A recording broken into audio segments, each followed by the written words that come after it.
call to order the June 16th, 2016 meeting of the Board of Township Trustees of Anderson Township. First item on the agenda tonight, we start with our Pledge of Allegiance. I believe we have a young gentleman that's going to lead us in the pledge here tonight. Come forward, please. I ask you all rise. Whenever you're ready. Over here.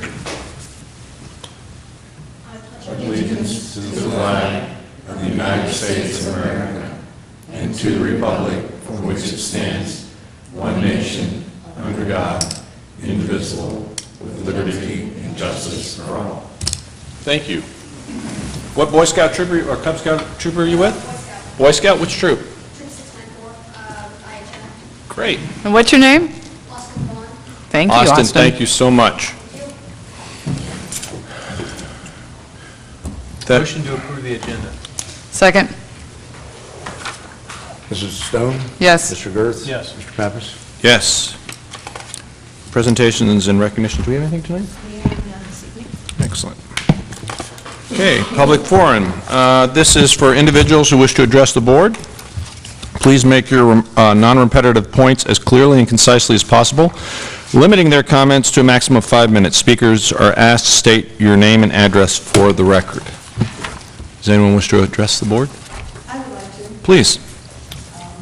My name is Carolyn Riley. I have some letters because I doubt that 5 minutes will cover it. I apologize for not having enough, but my ink cartridge Ran out? It's understandable. along with paper. So, Yeah, we can share, that's fine. and I hate to spoil the happy party we did, but it's okay. An issue that I feel needs addressed, and I know that you will be looking at the zoning commission's approval and probably adopting it, so I just want to put this out there in advance to let you know the issues that I think have happened. At the hearing, I did not feel that Mr. Drury was very respectful to us or to the zoning commission. He did not answer the questions that he was supposed to.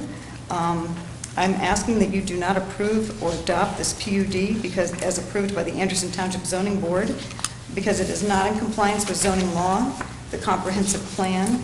It does not advance a legitimate public interest and permit a reasonable economic use of the property.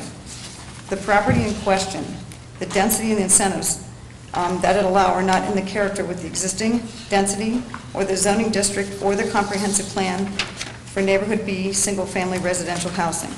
And it is not connected to equally as dense commercial, retail, residential areas such as the downtown Anderson district or the town center.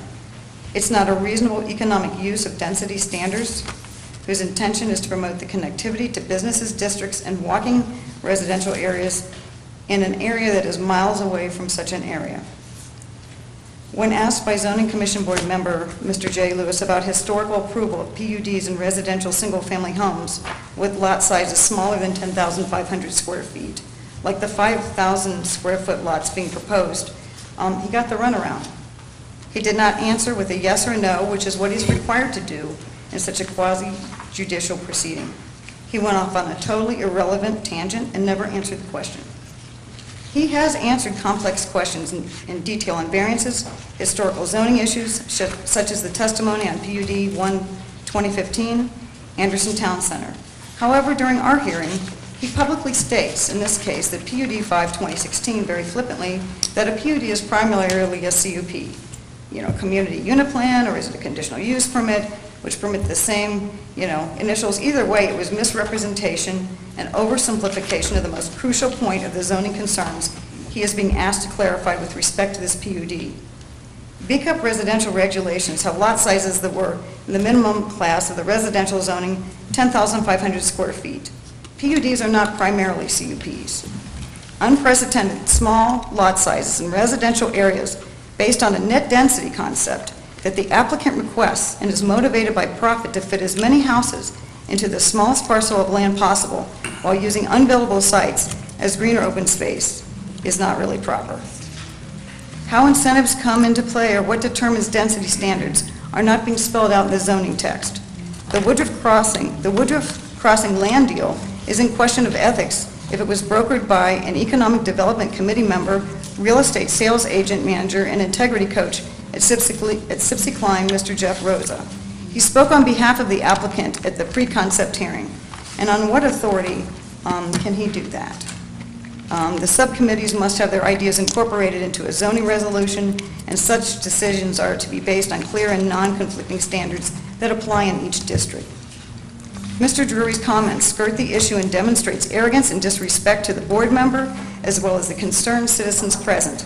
He belittles the intelligence of the people in the room by dumbing down his answer, implying that we are either too stupid to possibly be able to understand these issues at hand, and that we clearly do not warrant the respect, or nor will he give us the same respect in the testimony that he provides to other groups such as developers in the town center PUD. More thought and time was put into the setbacks of the parking lot spaces at the town center and how to rationalize the loss of 500 parking spots by classifying a movie theater as warehouse space, rather than addressing the human beings already living in the homes on Woodruff Road. Existing residents affected by PUDs that have radical lot size changes have no value in PUD proceedings because they are taken for granted as homeowners and taxpayers. Mr. Drury had to be coaxed and repeatedly asked verbally by board members to state the changes that were incorporated into the packets which were not presented or given to homeowners or citizens present, which is very rude, promotes misunderstanding and objections. Poor planning still continues. Excuse me, that's 5 minutes. Okay, well, I get you get the gist of what I'm saying, and I'm sorry that it has to come out in this manner, but it's what it is. Carolyn, what's your address? 2797 Senate Court. 2797 Senate Court. Yeah. It just seems kind of relevant with the... Off of Bridle? What? Senate off of Bridle, Little Dry Run, Senate? Yeah. Yes.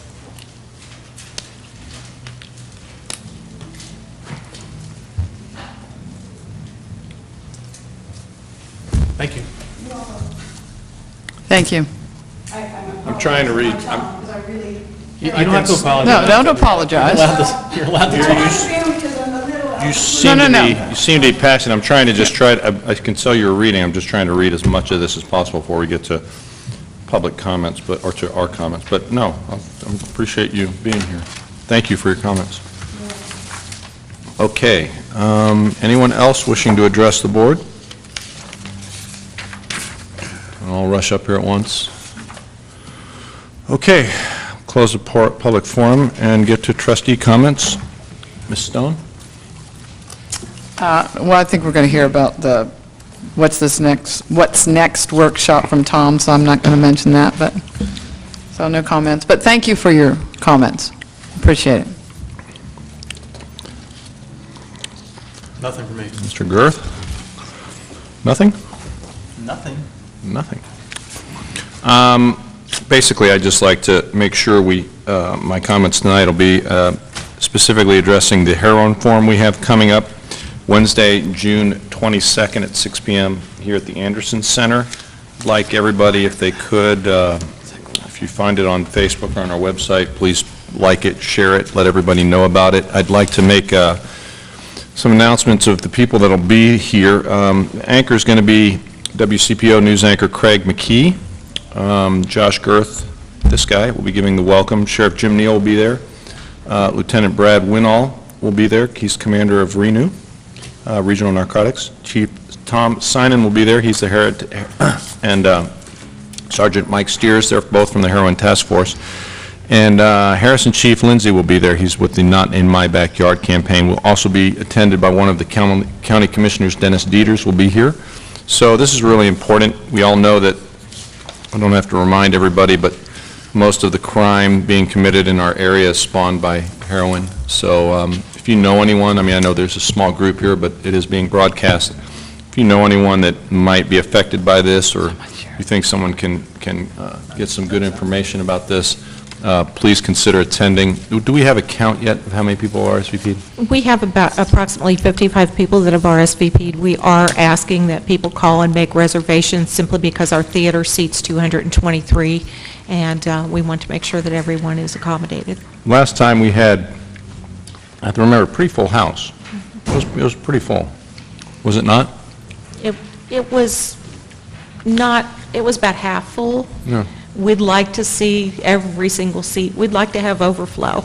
And we'd It's like to have really- standing room only, so please Yeah. like it, share it. It is on our website, our Facebook page. Please like and share it as much as you can. I will say, with regard to your comments about the PUD, and I'm a little bit taken aback. I will say that I've been, I've known Paul for a long time before my stint here as trustee, and I'm stunned by what you're saying. So I will actually look at the tape and see what I was not there. There are some things in here I'll address to you privately that I just briefly, some things jump out at me that I just would like to clarify, but I'll get back to you privately about that. You're welcome. That's it on trustee comments. Fiscal Officer Ken Dietz. Thank you. Financial reports are not updated as of today because we just got our tax settlement from the Hamilton County Auditor's Office, which was a little late, but we'll have more accurate reports for you at next month's meeting. We do not have any appropriation changes. In your packet, I think you have a resolution 5C to set the hearing date for the preliminary tax budget approval, which would be at our next regular meeting on July 21st. So I would need a motion to approve that setting of the tax budget, preliminary tax budget hearing. Okay. Do you have a motion? I move to adopt Resolution 1606-16 to set a public hearing for Anderson Township's 2017 preliminary tax budget for Thursday, 16, beginning at 6 p.m. at the Anderson Center. Second. Mrs. Stone? Yes. Mr. Girth? Yes. Mr. Pappas? Yes. And then we have a number of minutes to be approved, starting with the April 7th, 2016. A motion? All these at once? Yes. I would move to adopt the minutes from April 7th, 2016, April 15th, 2016, April 19th, 2016, April 21st, 2016, special meeting, April 21st, 2016, May 5th, 2016, May 17th, 2016, May 19th, 2016, and June 2nd, 2016. Second. Mrs. Stone? Yes. Mr. Girth? Yes. Mr. Pappas? Yes. One of the main reasons we're here this evening, other than other business, is to address an issue that has come before us over the past couple of years.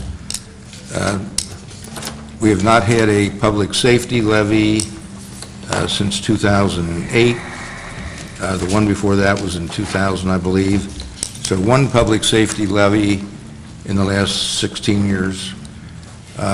We've talked about it in our planning meetings, but it's time we try to stretch that levy by using some TIF funds, and I think just have to go to the public and say we need additional revenues, and one of the reasons is because you could all be out there saying, why do taxing authorities come to us every once in a while asking for additional monies?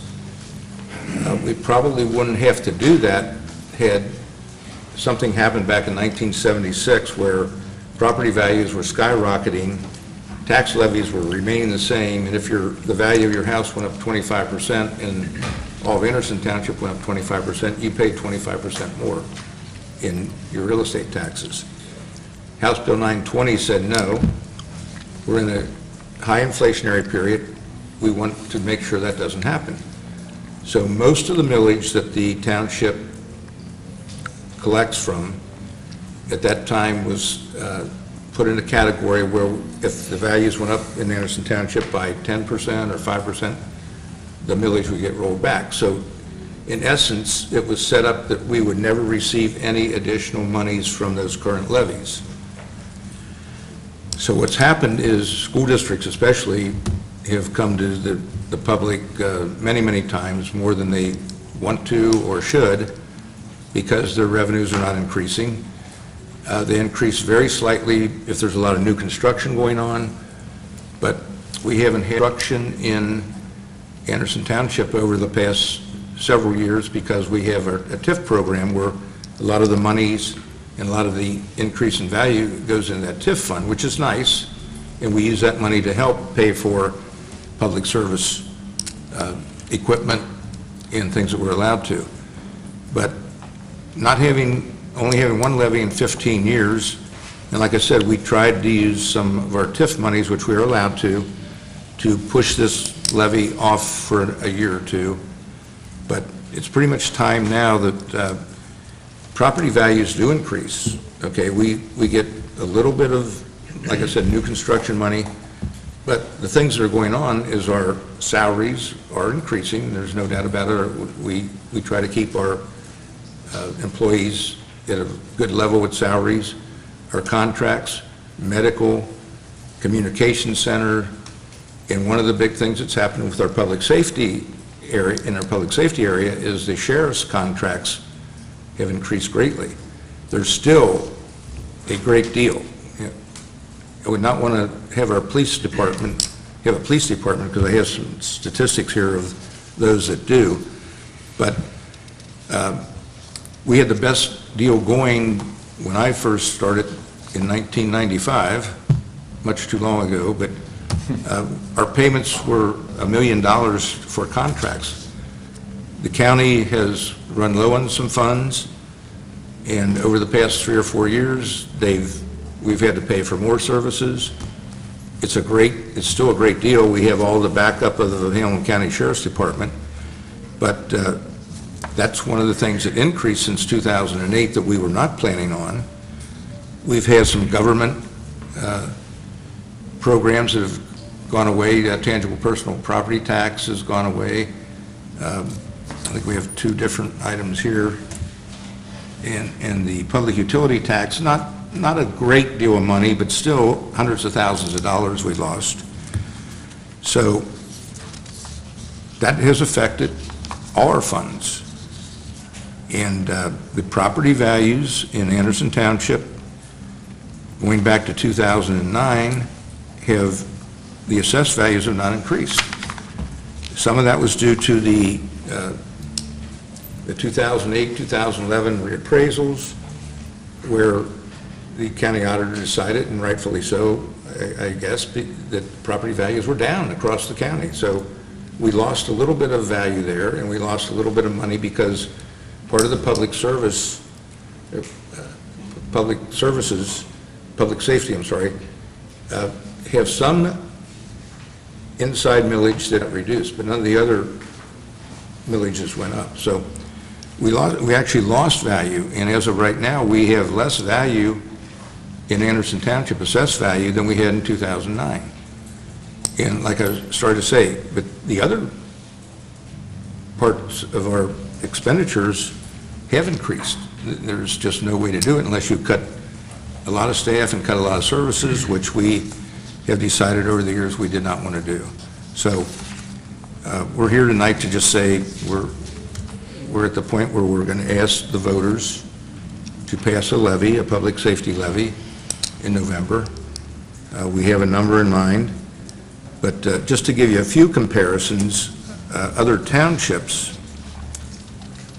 our public safety millage, and that relates to a house that's worth $100,000 market value, our millage is 8.25. Other comparable townships, Green Township, a little bit higher than ours, 10.25. Then we go to Colerain Township, 15.17, almost twice ours. Delhi Township, 18. In Springfield Township, 21. Now, Springfield Township has their own police force. They do have a little bit different type of an area. They are kind of, they're broken up, so they do have to go. But that's almost 3 times what ours is. So we have a proposal. The taxes on that $100,000 house in all those townships is much more than what it is here. Ours is $288 and $89 that you pay to the township for a $100,000 piece of property. It's $358 in Green, $531 in Coleraine, $642 in Delhi, and $756 in Springfield. So we've been lagging behind. Like I said, we wanted to extend that, what we had planned on a 5-year levy in 2008, we made it stretch an extra 2 or 3 years. What we're proposing tonight again is another 5-year, well, it's going to be a continuous levy, but we're trying to anticipate it getting 5 years out of it. We hope to get, once again, another extra or 2 extra years. So that's kind of where we are. I mentioned the value of, the assessed value of property in Anderson Township in 2009 generated $11,866,000. It's only, as of today, it's generating $11,319,000. Expenditures, which I think we've done a great job of keeping under control, like I said, except for the sheriff's area where we've not been able to control what the carriage is, still a great deal, but our expenditures went from $10,851,000 in 2009 to last year $12,834,000. So we're at that point where those lines have crossed between revenues and expenditures. Many years ago, we had some surpluses that we were able to carry through, like I said, the 8 years, and we're here tonight to just tell the public we're needing money. We don't want to go any farther in the hole with our TIF funds that we have used in the last couple of years. So, Thank you, Ken. Thank you. Vicki? And the slide before the board and the audience proposes a 3.55 mil levy that would cost the taxpayer for a $100,000 market value $10.35 per month or $124.25 per year. That is what we're proposing. Chief Ober is going to give the board and the audience some information about what services are provided, and then I will present for the Sheriff's Office. Lieutenant Matt Guy is not here. We have Captain Rick Neville here with us this evening, but I will be doing the Sheriff's presentation this evening. So, Chief Ober. To do a little background, about an average on this slide here, about a 3% increase over the time period, and we'll be utilizing for the rest of the presentation from 2009 to 2015 and our responses. Our average response time for emergency call is 4 minutes and 26 seconds from the 4 stations we currently have with the staffing. Maybe what a lot of people don't understand in the community, when we're not making responses, we're doing things like servicing about 2,900 hydrants a year. Child safety car seat's been a great program that was initially started by Children's Hospital, and we do about 100 of those a year. We have our CPR and first aid training that we do. We do public education events, about 121 of them a year. Those range from either stops at the station to formalized events, things at the schools. Fire station tours are also mentioned in there, around 100.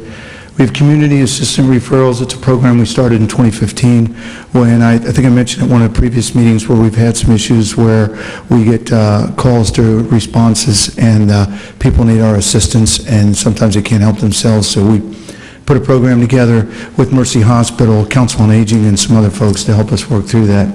So we're dealing with that. We're doing a lot of drills. We've done fire drills for years in schools and daycare. Active shooter now, approximately 80 of those a year. One of our biggest things we do is training, and a lot of that is mandatory now with our fire and paramedic in a 3-year cycle with all 65 members. Our life safety services is currently staffed with a battalion chief who does plan review, on the average about 213 of them a year. That's everything from new construction to renovation, site, building, etc. There is a lot of building going on. We've been commenting about that for the last several months. And when it all starts with an idea and a plan from an architect, it goes through our planning and zoning. And then it makes it to fire and life safety to make sure that everything's done appropriately there. Consultations that the battalion chief does is about 100 a year. Those are questions. Is it okay to move this sprinkler head? Is it okay to move this fire extinguisher? Pyrotechnics required by state law for the fire and rescue department to be involved with pyrotechnics, fireworks. Those are the legitimate legal ones that are done at places like Riverbend, or when somebody hires a company to come in and do it properly. We're involved in those. Our company level inspections are done with the on-duty personnel from the 4 stations. They do approximately 1,000 of them a year. And in 2015, 9/15, and one of the things is we had a lot of changes in businesses, but the re-inspections, not all the businesses fix the problem the first time.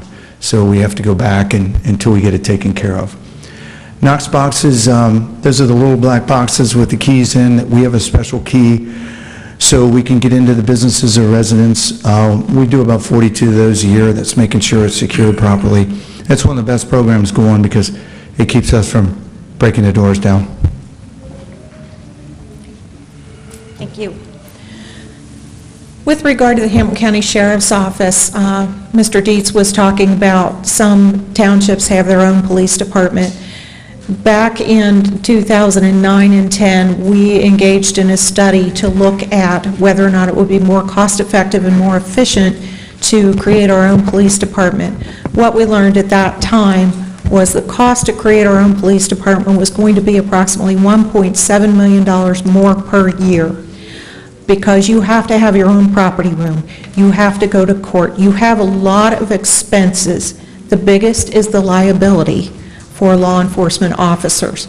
You also have to negotiate with the unions, you have personnel expenses related to HR, you have personnel expenses related to payroll. And those costs, like I said, were about $1.7 million in addition. This township has a very big success with the Hamilton County Sheriff's Office. They have the knowledge, they have the depth. If we need additional resources, which occasionally happens, we can call the Sheriff's Office, or the Sheriff's Office can call in from other areas of the entire county.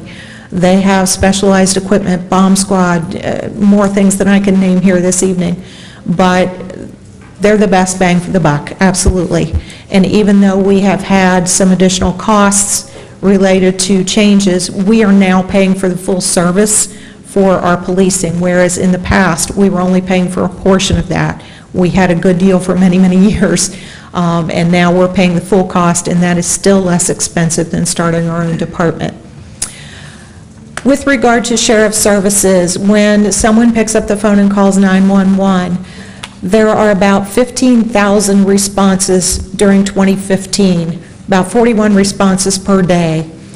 You can see the breakdown there, whether they're false alarms. I would call your attention to the suspicious person. 6.7% of those. Be on the lookout for the 5.2%. Those are calls we want residents to make. We want people to pick up the phone and call 911 if they have any concerns at all of suspicious activity. But this is what the Sheriff's Office responds to in Anderson. The Sheriff and the Board of Trustees also are very active in community policing. Years ago, the board elected to hire special officers, specialty officers. We have a crime prevention officer. He works directly with local businesses, residents, homeowners associations. These are some of the things that he's accomplished in the last year.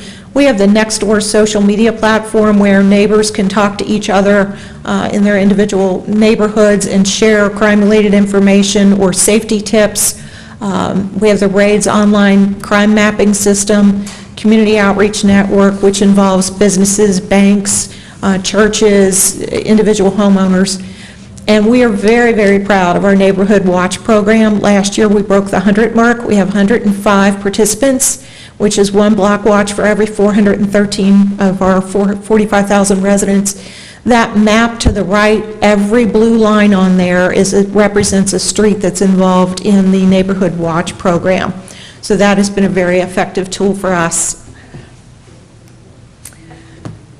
Continuing on with the specialty officers, we have a community resource officer who is involved in the child safety. He is also wonderful when it comes to disputes between neighbors. We have had, I was personally involved in a situation where a neighbor had medications were being delivered to the mailbox, and the neighbor was parking in front of the mailbox, prohibiting the mail from being delivered. The two neighbors couldn't work it out. Officer Russ got involved. The situation was resolved without any issues. So he provides tremendous support for our zoning office as well, works with our zoning office if there are nuisance abatement problems to try to mediate with neighbors. The school resource officer. Anderson Township pays the entire cost of the school resource officer. Most townships, the large townships in Hamilton County, that cost is shared with the schools. Anderson Township foots the whole bill. The school resource officer is involved in not only training for school personnel, the active shooter drills, also the sextortion, the online predators that unfortunately we have to deal with as parents and help our children avoid that. He is also involved with Project Look, where the officers go out and watch children walk into school, getting on the school bus, as you see from that photo. We also have 2 traffic safety officers. When residents call and they have a concern about speeding on their street or stop sign violations, the traffic safety officers make recommendations where the traffic safety trailer should be located to help remediate those issues. They are also actively trained accident. One of the big issues that unfortunately every community in this state and this region is dealing with is the heroin and opiate epidemic. You heard Mr. Pappas mention before that we are hosting our second heroin forum here on June 22nd. Just from the public safety perspective, Chief Ober serves on the Hamilton County Coalition, Heroin Coalition and Task Force. We have cards that we are distributing to the injecthope.com website to families and patients when we make emergency responses to try to get them the help that they need, the resources they need. All of our fire and sheriff personnel are trained on how to administer Narcan to counteract heroin or prescription painkiller overdoses. We had 6 overdose deaths last year in this township. It is everywhere. The other program that we have to try to keep drugs off the streets, out of the hands of children, is the Drug Take Back Day. We have a drop box. In addition to that Drug Take Back Day, we have a drop box located at the District 5 headquarters on Beachmont Avenue where during regular business hours residents can come in and drop off their pills. And if you will see, we collected 654 pounds this year, or last year, I'm sorry. One of the other very effective tools that we have is our commitment to work with RENEW, the Regional Enforcement. Beginning in July of 2013, the Board of Trustees authorized funding for 1 RENEW officer. That RENEW officer in the RENEW team as a whole, they have, as you can see, they have a 98% conviction rate. They've had 148 arrests. They've recovered 61 guns.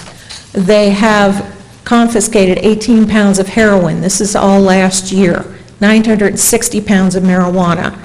This is a tremendous benefit to Anderson Township.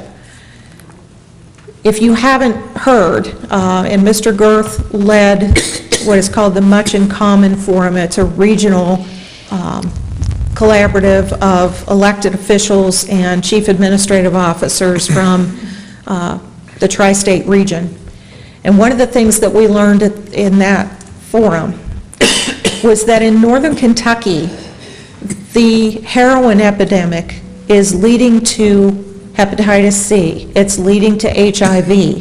It is causing folks to not want to relocate their business to this area because they can't find workers or their health insurance costs are too much.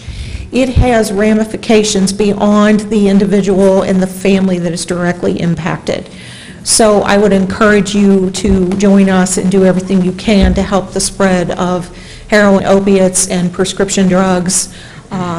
This is all part of what Safety Services is doing. This is what the service we get from the Sheriff's Office.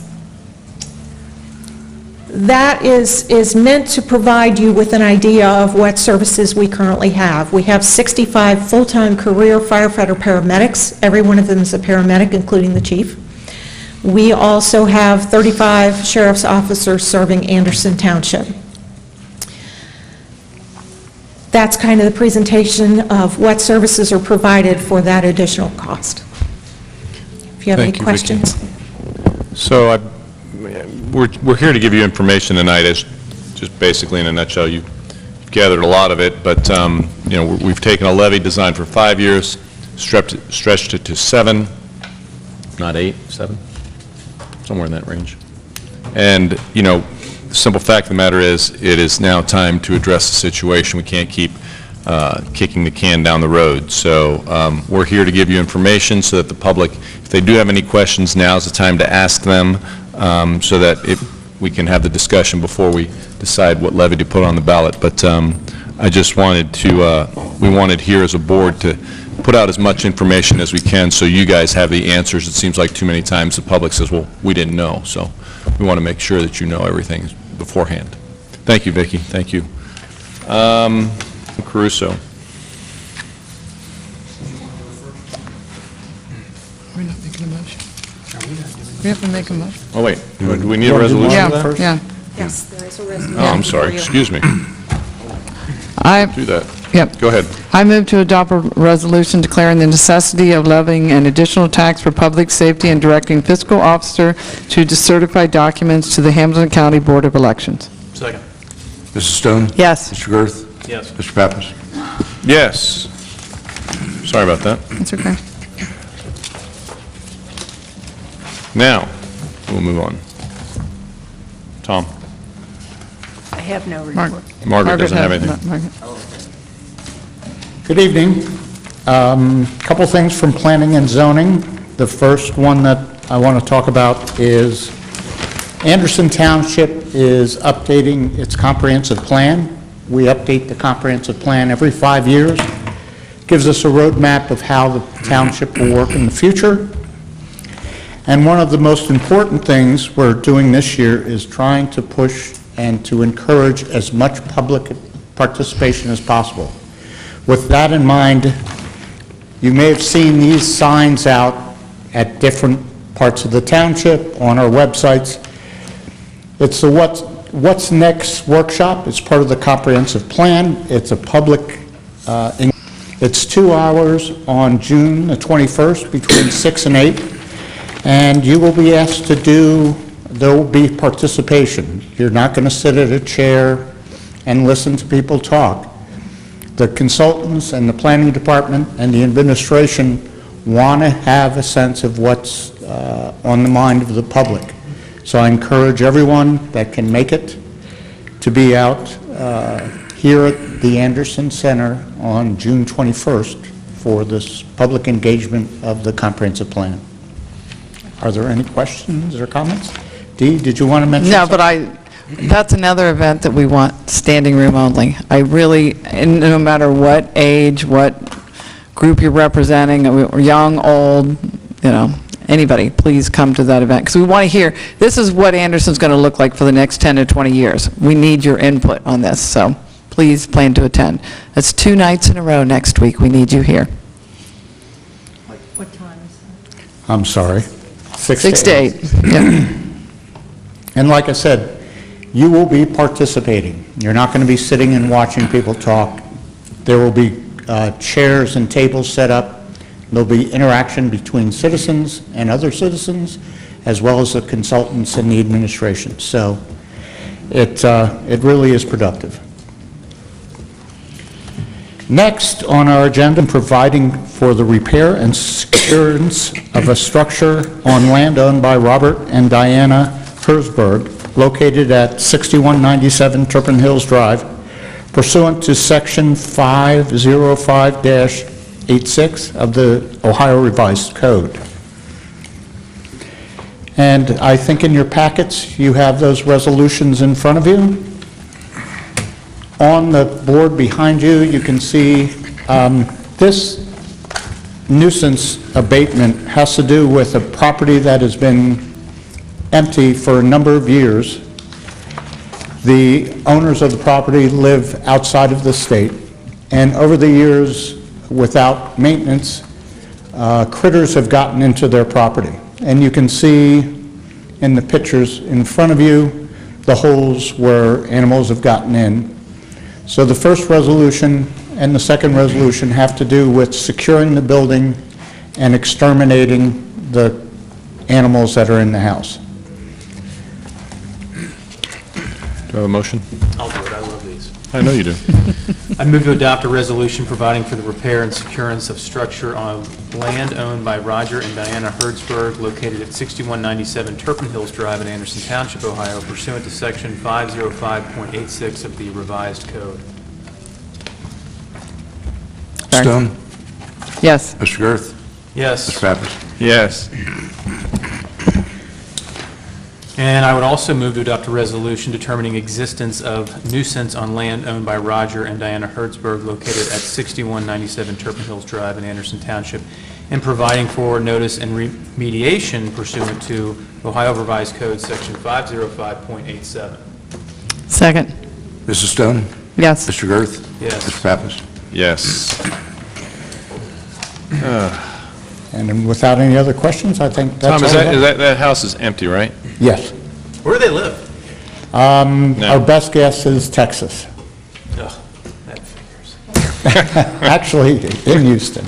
In Houston? Yes. Well, you know what? It is funny because I think we have a public official here from Houston tonight that I'm going to introduce here shortly. But anyway, we'll see if we can get some, maybe we can track him down there. How about that? We've tried. That's service. Thank you very much. Thanks, Tom. It's one of the things we get a lot of comments about, and, you know, our powers are limited, but I'm glad that we're taking some action on something we can actually do. So, thank you, Tom. Sheriff's Office, Captain Rick Neville.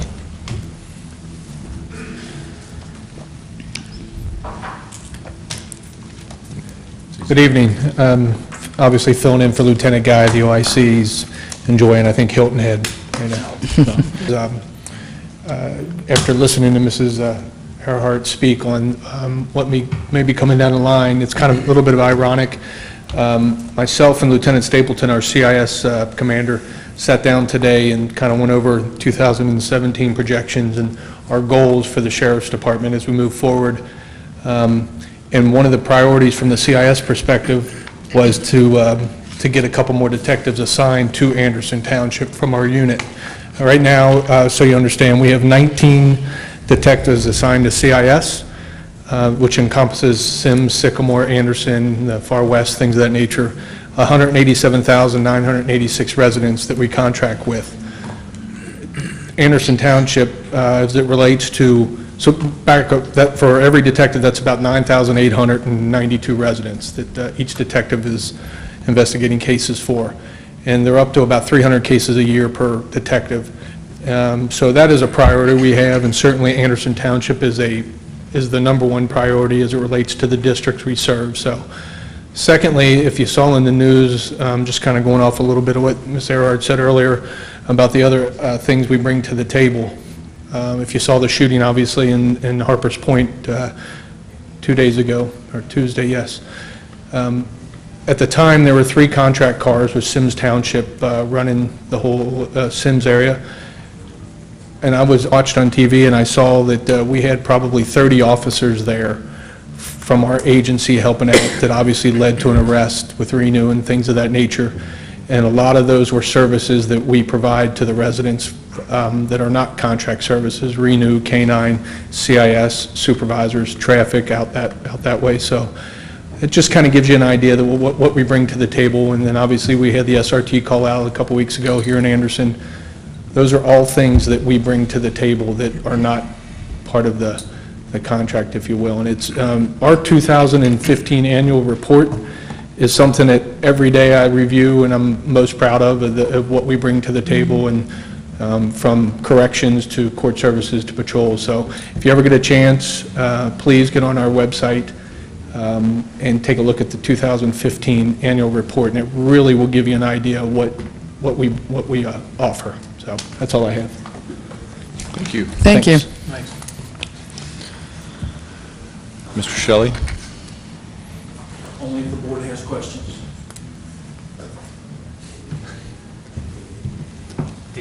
No? All right. Thank you. Fire and Rescue, Mark Ober. Nothing to report. Nothing to report. Okay. Township Administrator Vicki Earhart.